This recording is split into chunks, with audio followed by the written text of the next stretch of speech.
గ్రహణ ఘడియలు ముంచుకొస్తున్నాయి. అంతేకాకుండా ఆకాశంలో అద్భుత దృశ్యం అందరికీ కన్విందు చేయనుంది. బ్లడ్ మూన్ గా పిలిచే ఈ తరహా చంద్రగ్రహణం గతంలో ఎప్పుడు చూడలేదని, ఇకపై ఎప్పుడు చూస్తామో కూడా ఊహించలేము అంటున్నారు సైంటిస్టులు. అసలు ఈ బ్లడ్ మూన్ స్పెషాలిటీ ఏంటి?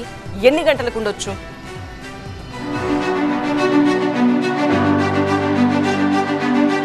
ఈరోజు ఆకాశం అద్భుతమైన దృశ్యానికి వేదిక కానుంది.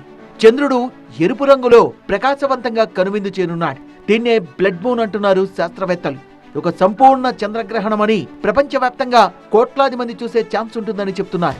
ఒకప్పుడు చంద్రగ్రహణాలు కొన్ని ప్రాంతాల్లో మాత్రమే కనిపించేవి, కానీ ఇప్పుడు వాతావరణం బాగుంటే వరల్డ్ వైడ్ గా 85% మంది చూసే అవకాశం ఉంటుంది. బ్లడ్ మూన్ దాదాపు 82 నిమిషాల పాటు కొనసాగనుందని, భారత కాలమానం ప్రకారం ఈ చంద్రగ్రహణం రాత్రి 8:58 ప్రారంభమవుతుందని, ఆ తర్వాత రాత్రి 9:57 నుంచి స్పష్టంగా కనిపిస్తుందంటున్నారు శాస్త్రవేత్తలు. అలాగే రాత్రి 11 గంటలకు సంపూర్ణ గ్రహణం మొదలవుతుందని, 11:41కి చంద్రుడు అత్యంత ఎర్రగా మారుతాడంటున్నారు.